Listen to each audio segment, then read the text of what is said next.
The stars looked different from every angle in space. Captain Tai Yang had learned this fact during his 15 years of traveling between worlds.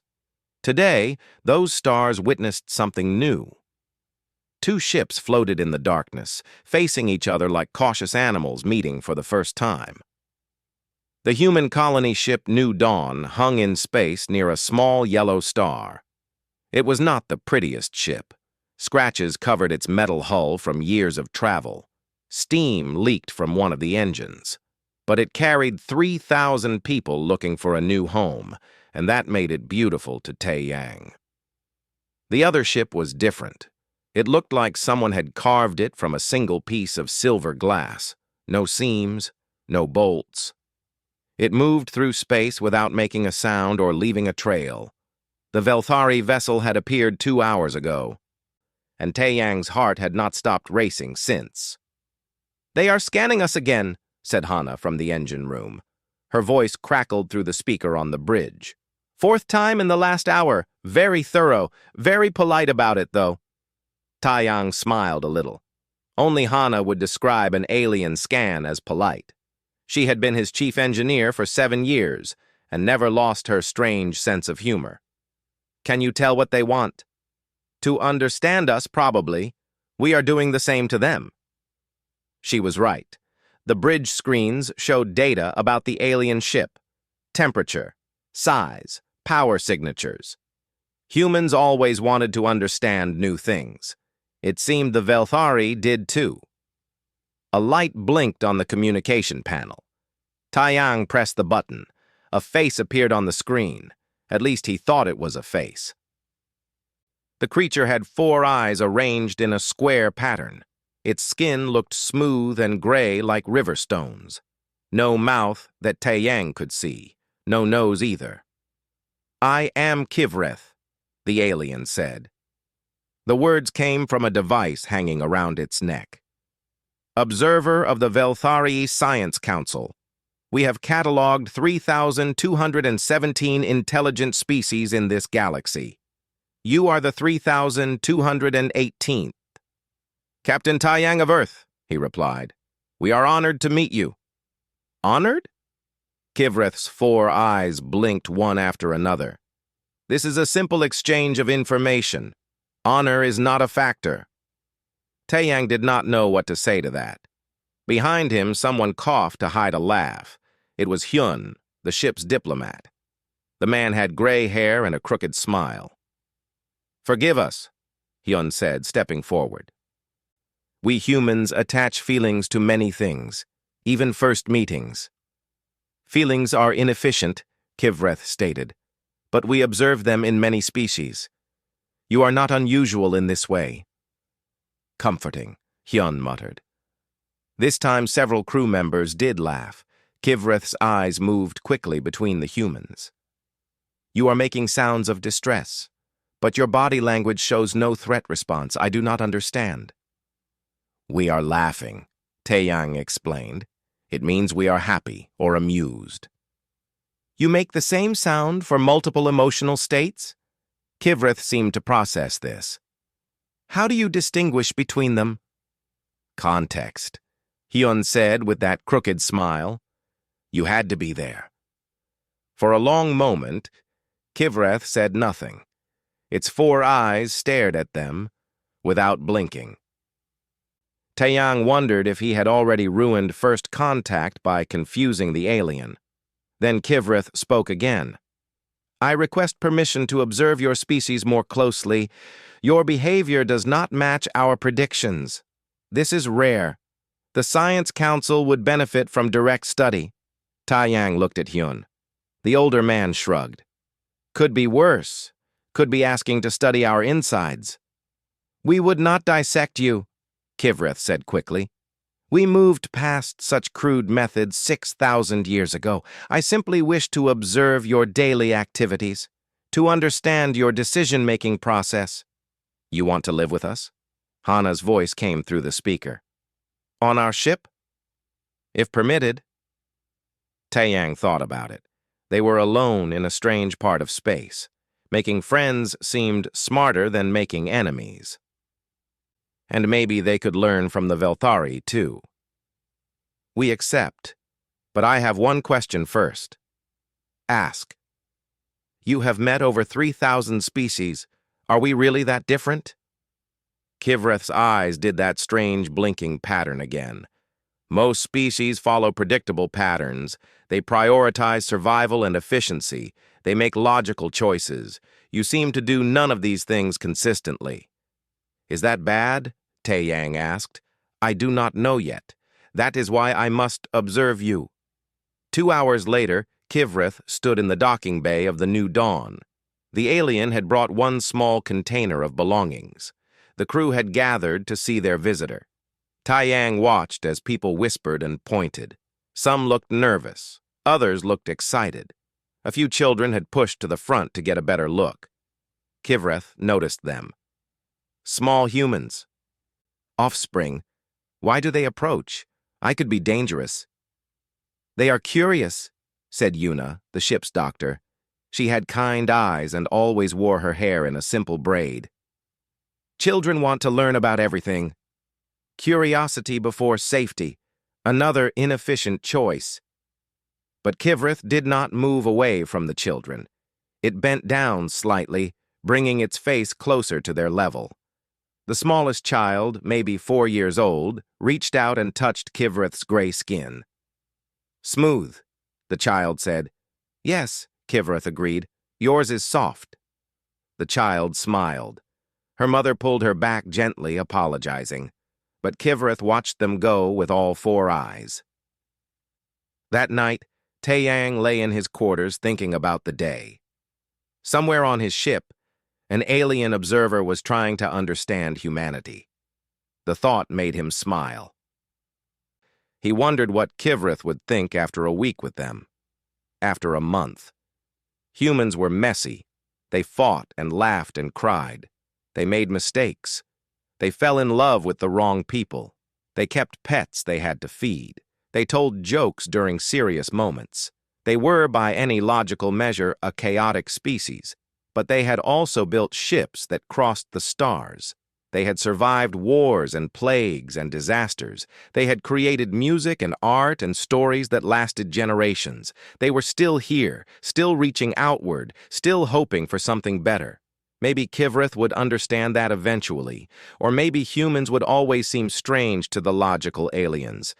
Either way, Tae-Yang thought, it would be an interesting journey. 3 weeks had passed since Kivreth came aboard the New Dawn.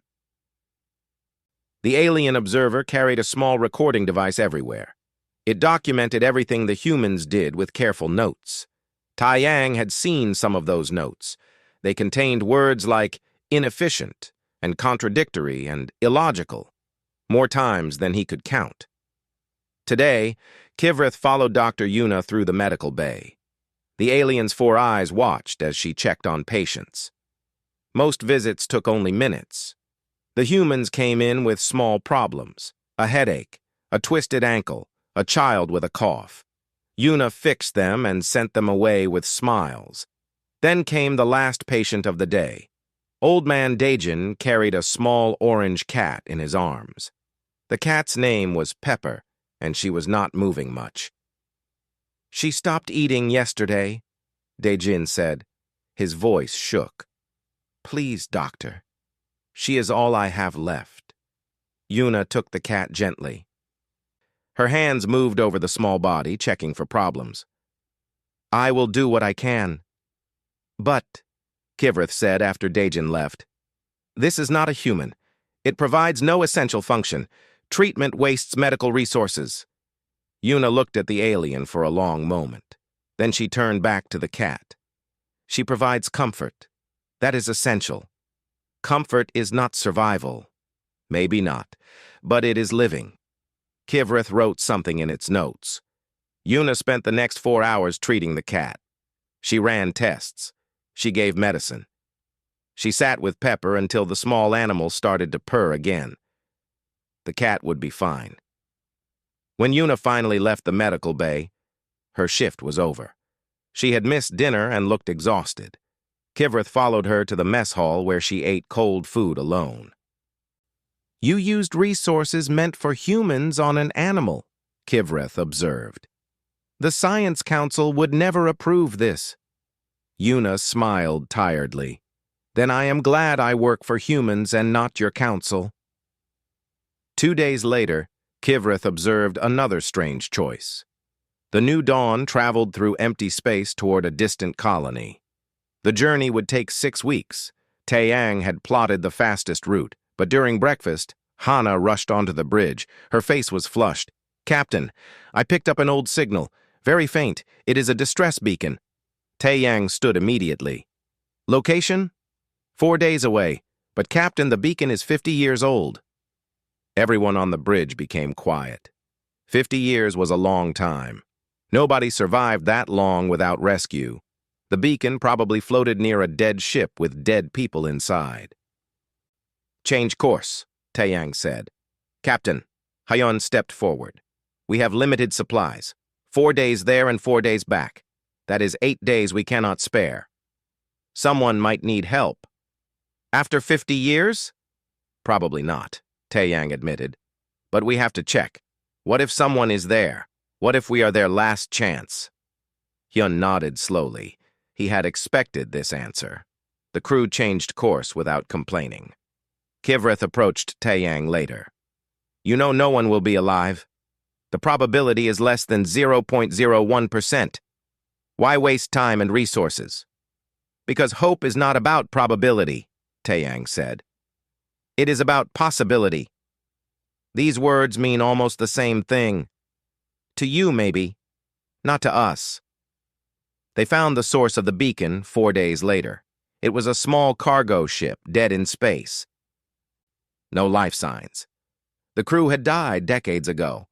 Taeyang sent people over to search anyway. They found logs and personal items. They found names and pictures. They brought everything back and held a small ceremony. They were not forgotten, Taeyang told the crew. They mattered. Kivreth stood at the back of the room during the ceremony. It watched humans cry for people they never knew. It recorded everything but understood nothing. The real test came during the 3rd week. Alarms woke everyone at 4 in the morning. The ship shook. Lights flickered. Taeyang ran to the bridge in his sleeping clothes. "Engine 3 is failing," Hana's voice shouted through the speakers. "Something broke in the main coupling. If we do not fix it, we will be stranded here." "How long to repair?" Taeyang asked.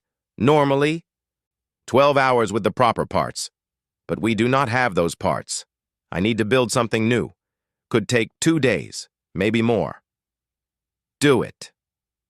Hana did not sleep for the next 48 hours. Kivreth followed her through the engine room, documenting everything. The alien watched as she took apart systems that should not be touched. She combined parts that were never meant to work together. She cursed and tried and failed and tried again.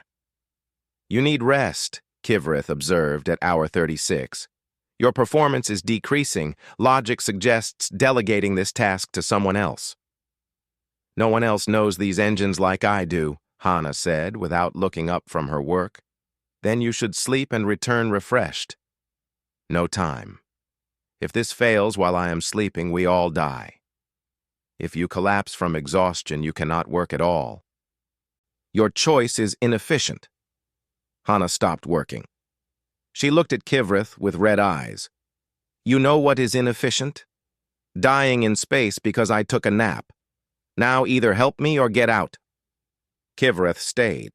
It could not help with repairs, but it brought her water and food. It watched as she worked past the point of logical endurance. At hour 47, Hana connected the last wire. She pressed a button. The engine came to life. Not perfectly. It made strange noises and would need proper repairs later. But it worked. Hana laughed. The sound was half joy and half exhaustion. She fell asleep right there on the engine room floor. Taeyang came down personally to carry her to medical bay. Yuna checked her over and declared she would be fine after rest. Kivreth stood in the engine room alone, looking at the repaired engine. It was not a proper repair. Any Velthari engineer would have condemned it as dangerous, but it worked. The ship was moving again. The alien made a new note in its log. Humans succeed despite making poor choices, or perhaps because of them. Correlation unclear, further observation required. That evening, Kivrith went to the observation deck. It was a small room with large windows that looked out at the stars. Several crew members sat there during off hours. They did nothing productive. They simply looked at space and talked. Dae-hyun, the security chief, sat near the window. He was a big man with scars on his hands. He looked like he could break rocks, but he sat quietly, watching stars move past. "May I ask a question?" Kivrith said. Dae-hyun looked up. "Sure." "Why do humans make inefficient choices? The doctor treating an animal, the captain searching for dead people, the engineer refusing to rest. None of these follow survival logic." Dae-hyun thought for a moment. "Because we care. About life. About each other. About doing what is right even when it is hard. But caring does not increase survival probability. Maybe not in your math, but it does in ours." Dae-hyun turned back to the window. "Without things to care about, what is the point of surviving?" Kivrith had no answer to that question. It stood in silence, looking at the same stars the human watched. Somewhere in its logical mind, a small crack appeared. Not big enough to break anything, just enough to let in one small, uncomfortable thought. Maybe humans knew something the Velthari had forgotten. The distress signal came from a Velthari colony. Kivrith recognized the pattern immediately. Its 4 eyes widened as the message played on the bridge speakers. The words were in the Velthari language, but the translation came through clearly. "This is Colony Theta 9. We are under attack. 3 raider ships. Our defenses are failing. Anyone receiving this, please help." Taeyang looked at his navigation officer. "How far?" 2 hours at maximum speed." "Then get us there now." Kivrith stepped forward. "Captain, you must not do this. Raiders are dangerous. They have superior weapons. Your ship is designed for transport, not combat." "They need help," Taeyang said simply. "But they are not your species. You have no obligation. The logical choice is to avoid conflict and continue your journey." "Logic is not everything," Taeyang replied. "Helm." "Maximum speed!" The new dawn accelerated. The old engines groaned with effort. In the engine room, Hana watched her displays with worried eyes. They were pushing the ship beyond its safe limits, but no one suggested slowing down. Kivrith found Dae-hyun preparing weapons. The security chief and his team were loading the ship's few defensive systems. The new dawn had laser cutters meant for mining asteroids, some projectile launchers for clearing debris. Nothing made for war. "This is suicide," Kivrith stated. "I have calculated the probability of survival. It is 8.3%. You will die for strangers." Dae-hyun checked a power cell and slotted it into place. "Probably. Then why do this?" "Because it is the right thing to do." Right and wrong are subjective concepts. They do not change the mathematics of survival. Dae-hyun looked at the alien. "Math cannot measure everything. Some things are worth dying for." Kivrith did not understand. It went to find others, hoping for different answers. But everyone said the same thing in different words. Yuna prepared the medical bay for casualties. "We help those who need it." Hyun studied star charts looking for tactical advantages. "We cannot call ourselves good people if we run away." Even young Sora, barely 20 years old, prepared to fight. "What kind of universe do we want to live in? One where people help each other, or one where everyone runs?" They arrived at Colony Theta 9 to find chaos. 3 large raider ships circled the colony like hungry sharks. They fired weapons at the defensive shields. Parts of the colony were already on fire. Small Velthari ships tried to fight back but were clearly losing. "Captain!" the weapons officer called out. His name was Jinwoo, and he looked scared. They are bigger than our scans showed, much bigger. Can we take them? Taeyang asked. No. We will last maybe 10 minutes. Then we better make those 10 minutes count. All weapons, fire at will. The new dawn entered the battle like a wounded bird flying into a hurricane. It was not graceful. It was not powerful, but it was there, and that changed everything. Minji, the pilot, flew the ship in ways that made no sense. She spun and dove and climbed at angles that hurt to watch. The raiders tried to target them, but could not predict where the crazy human ship would go next. These maneuvers are impossible, Kivrith said, gripping a railing. The stress on the hull will cause structural failure. Tell that to Minji, Taeyang said. He was smiling despite everything. She does not believe in impossible. Hana had converted the mining lasers into weapons. They were not powerful enough to destroy the raider ships, but they were good at cutting. She aimed for engines and weapon systems, anywhere that would hurt without needing to pierce heavy armor. Daehyun did something even stranger. He made the ship broadcast false signals. To the raiders, it looked like the new dawn had weapons it did not have, big, dangerous weapons that would blow them apart. It was a complete lie. But the raiders believed it long enough to hesitate. You are deceiving them, Kivrith observed. It is called bluffing, Daehyun said. Humans are good at it. The battle went on. The new dawn took hits. Hull breaches appeared on decks 3 and 5. Small fires started in sections that lost atmosphere. People were injured, but the ship kept fighting. Then everything went wrong at once. One of the raider ships broke away from the colony. It turned toward the new dawn with all weapons charging. They had figured out the bluff. Now they were angry. Brace for impact, Taeyang shouted. The raider fired. Multiple weapons launched at once. The new dawn could not dodge them all. Minji tried, spinning the ship desperately, but 2 projectiles hit. The ship shook hard enough to throw people from their seats. Kivrith fell.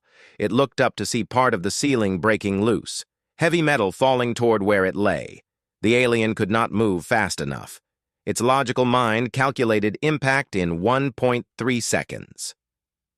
Calculated death as 97% probable. Then someone crashed into Kivrith. Strong hands pushed the alien aside. The metal fell on Jinwoo instead. The young weapons officer screamed as it crushed his leg. The ship kept shaking. Alarms screamed. Through the chaos, Kivrith crawled to Jinwoo. The human was pale. Blood pooled around him, but he was alive. Why? Kivrith asked. Why save me? I provide no value to your survival. You could die because of this injury. Jinwoo tried to laugh. It came out as a cough. Not everything is about survival. You are part of our crew now. We protect our crew. Yuna arrived with a medical team. They pulled the metal off Jinwoo and carried him away. Kivrith stayed on the floor, staring at the blood. A human had chosen pain to prevent an alien's death. The mathematics of this made no sense. But something changed in Kivrith at that moment. Some part of its logical mind simply stopped working correctly. Or perhaps it started working differently. The alien did not know which. The battle ended, not with a bang, but with retreat. The raider ships had taken too much damage. They left, disappearing into faster-than-light travel. The new dawn had won. Barely. The ship looked like someone had used it for target practice, but they had won. Colony Theta 9 sent messages of gratitude. The Velthari there could not believe what they had seen. A human ship had fought for them, had bled for them. Some had almost died for them. That night, Kivrith sat in the medical bay. Jinwoo lay unconscious on a bed. His leg was badly broken but would heal. Yuna had saved it. The alien watched the human breathe and tried to understand what had happened. All its life, Kivrith had believed in logic, in efficiency, in making choices that increased survival probability. The Velthari had built an entire civilization on these principles. They had eliminated emotion as a weakness. They had calculated their way to greatness. but they had never risked themselves for strangers. They had never charged into impossible battles because it was right. They had never saved someone who could not help them survive. Maybe the humans were not inefficient. Maybe they were something the Velthari had never considered. Maybe they were better. Kivreth made a new entry in its log. Just 3 words. 3 words that would have gotten it expelled from the Science Council months ago. I was wrong. The New Dawn docked at a repair station 3 days after the battle. The station floated in neutral space, a place where many species came to trade and fix their ships. It would take weeks to repair all the damage. Taeyang did not mind. His crew needed rest. Kivreth had changed. The other humans noticed it. The alien no longer just observed from a distance. Now it asked questions. Real questions. Questions that sounded like it actually wanted to understand instead of just record data. It found Yuna in the medical bay. She was organizing supplies and humming a song. The doctor did that when she worked. Small sounds that had no purpose except to make her happy. "May I ask you something?" Kivreth said. Yuna smiled. "Of course. During the battle you were afraid. I saw your hands shaking. Your heart rate increased by 40%. Fear is an indicator that you should run, but you stayed and helped the injured. How did you overcome this weakness?" "Fear is not a weakness," Yuna said gently. She sat down and gestured for Kivreth to sit too. "Fear is information. It tells us when things are dangerous, but we do not have to obey it. I do not understand. Fear is like pain. When you touch something hot, pain tells you to pull your hand back. That is good. But what if someone you love is trapped in a burning building? The pain tells you not to go in. The fear tells you to run. But you go in anyway because saving them matters more than your fear." Kivreth's 4 eyes blinked slowly. "So emotion is data, not instruction." "Yes, exactly." Yuna looked pleased. "Emotions tell us what we care about. But we decide what to do with that information. The Velthari eliminated emotions because we thought they made us weak. But you use them to become strong. We try. We do not always succeed, but we try." Later that day, Kivreth found Captain Taeyang on the observation deck. The captain stood at the window, looking at the stars like he often did. He had a cup of coffee in his hands. The drink was not efficient. Water would hydrate him just as well. But humans liked coffee anyway. "Captain, may I ask about hope?" Kivreth said. Taeyang turned and smiled. "That is a big question. You spoke of hope when we went to check the 50-year-old distress beacon. You said hope was about possibility, not probability. But we found only dead people. Your hope was wrong." "No," Taeyang said quietly. "My hope was not wrong. It just did not come true that time." "What is the difference?" Taeyang thought for a moment. He looked back at the stars. "Hope is choosing to believe things can get better even when evidence says they cannot. It is looking at bad odds and trying anyway. We knew those people were probably dead, but what if they were not? Could we live with ourselves if we did not check? But you wasted time and resources on a probability of less than 1%.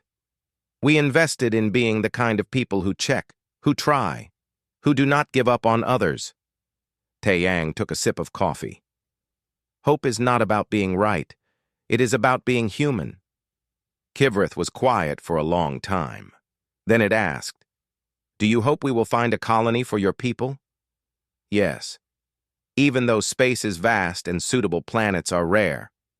Especially because of that. If I stop hoping, I stop trying. And if I stop trying, my people never find a home." The alien made notes, but not the clinical observations from before.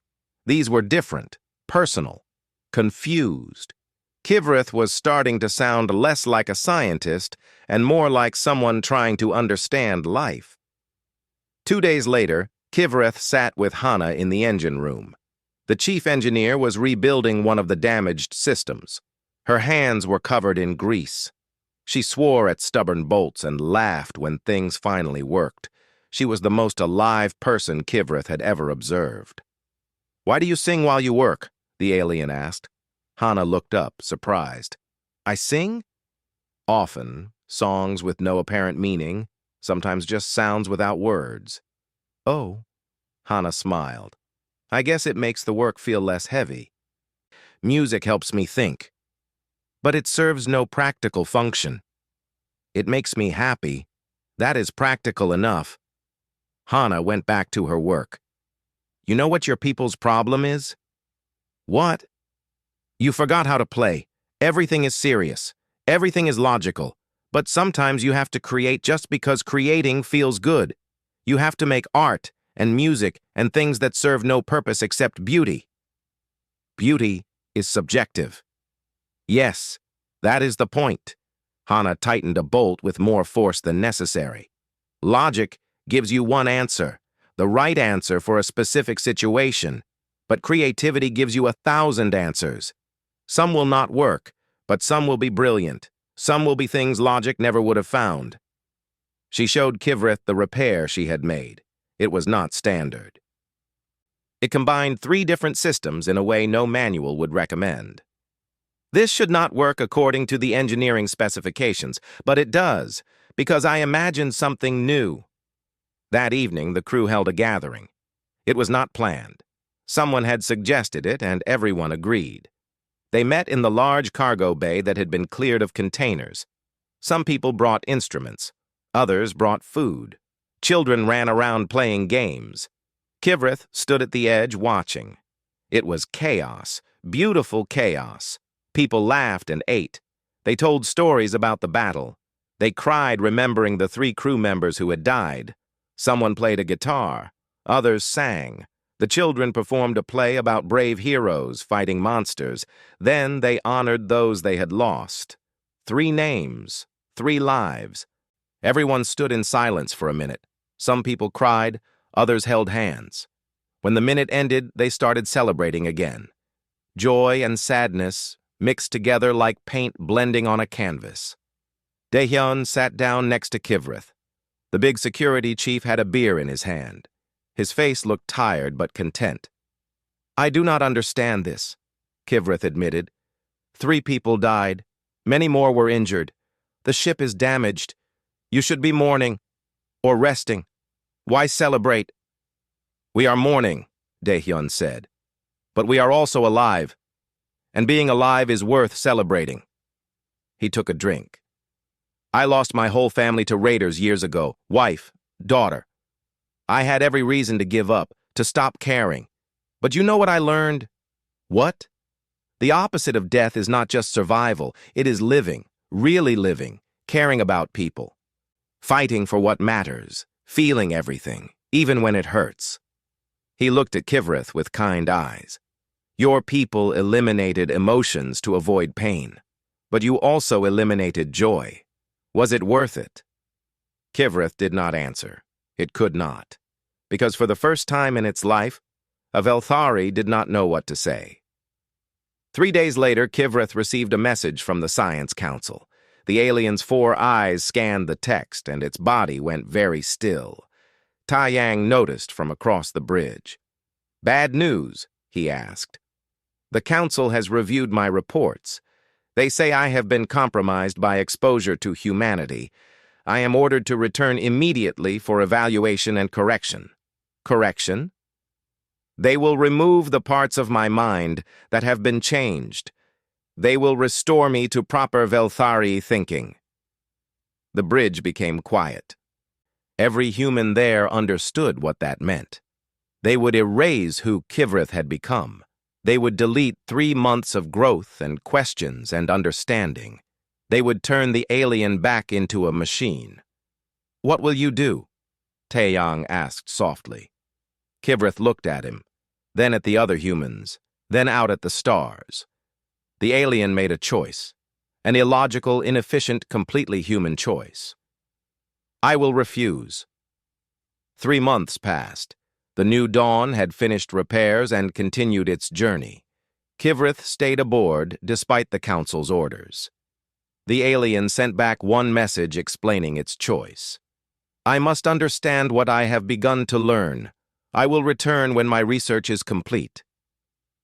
The council did not respond. That silence worried Taiyang. He knew powerful people did not like being refused. But Kivreth seemed peaceful. The alien spent its days learning to laugh. The sound came out wrong, like gravel in a machine, but humans appreciated the effort. Then the Velthari fleet arrived.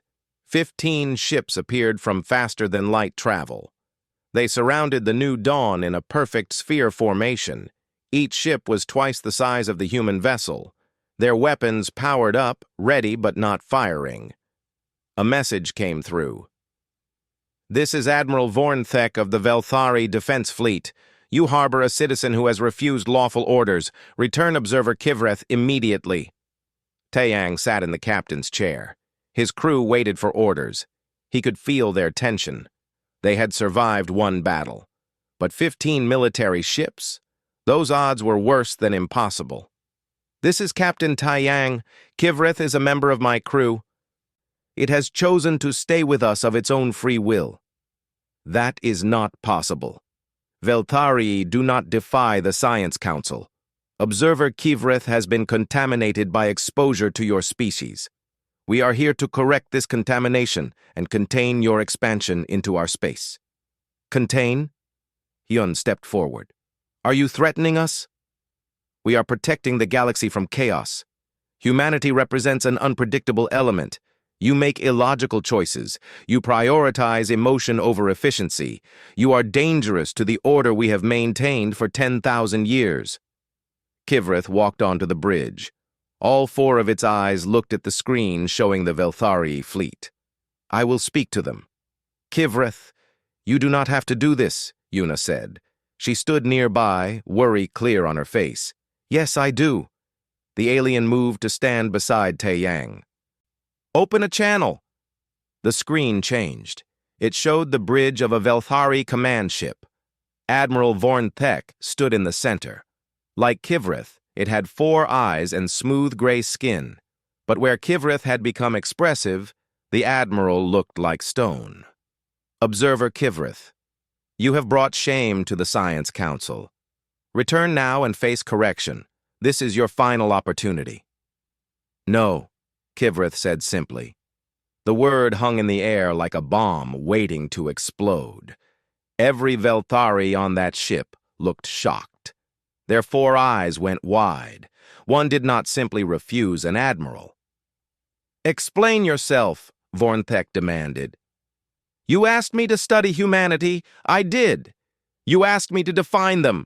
I will. Kivreth's voice grew stronger. They are chaos and order, logic and madness, weakness and strength. They are contradictions that somehow work.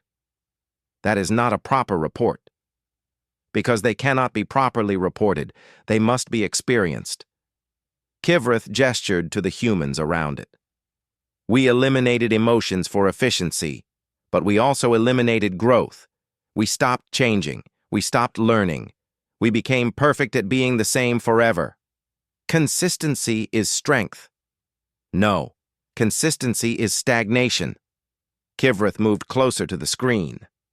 These humans feel fear and act anyway. That is courage. They feel pain and help others. That is compassion. They know they will die, yet they build futures they will never see. That is hope. These are weaknesses disguised as virtues. Then explain how they saved Colony Theta 9. Explain how they crossed the galaxy in ships that barely work. Explain how they create art and music and things of beauty for no logical reason except that beauty matters to them. Vornthek was quiet. Then it spoke in a cold voice. You have been compromised. You speak like them. Think like them. You are no longer Velthari. No, Kivreth agreed. But I am not human either. I am something new, something that learned from both. And I will not go back to who I was. Then you are a traitor. If learning is treason, then I am guilty. The transmission cut off. The Velthari fleet's weapons charged to full power. Taiyang stood. All hands battle stations. This is not a drill. Wait! Hana's voice came from the engine room. I am picking up another signal. It is from inside the Velthari fleet. A new transmission opened. It showed a younger Velthari. This one looked uncertain. Admiral? I wish to speak. I have been reviewing Observer Kivreth's reports, the unedited versions. The data is remarkable. Officer Zinthar, return to your station, Vornthek ordered. No, Admiral, I cannot. Observer Kivreth documented something we lost. The humans show that emotion can coexist with intelligence, that creativity can enhance logic rather than oppose it. We should study this, not destroy it. Another Velthari spoke up, then another. Within minutes, half the fleet was arguing. Some agreed with the Admiral, others questioned. The perfect unity of the Velthari had cracked. Taiyang saw an opportunity. Admiral Vornthek, I propose an alternative. No violence, no containment, instead, a cultural exchange. Let some of your people live with us. Let some of us visit your worlds. We can learn from each other. Humans cannot teach Velthari anything. Then you have nothing to fear from the exchange. Taeyang smiled. Unless you are afraid of what you might learn. It was a challenge, a dare, and it worked. The Admiral's eyes narrowed. Very well, a trial period, 6 months. But if your chaos spreads beyond acceptable parameters, we will end the exchange by force. Agreed. The fleet powered down its weapons. Crisis averted. But something bigger had begun. Something that would change both species. Kivreth sat down. Its legs had been shaking. Yuna brought it water. That was very brave. I was terrified, Kivreth admitted. My heart rate increased by 60%. My hands would not stop trembling. But you taught me that fear is just information. I chose to act despite it. You are learning, Yuna said with a smile. 5 years later, everything had changed. The cultural exchange had worked beyond anyone's dreams. Velthari scientists now studied art and music. Human engineers learned Velthari mathematics. 3 other species had joined the program after seeing its success.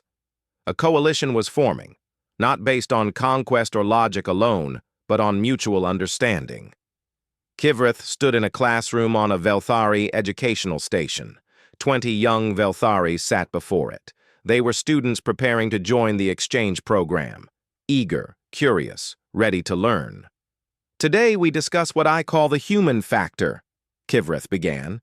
But understand, it is not only about humans, it is about allowing yourself to be changed by new experiences, to question what you know, to grow.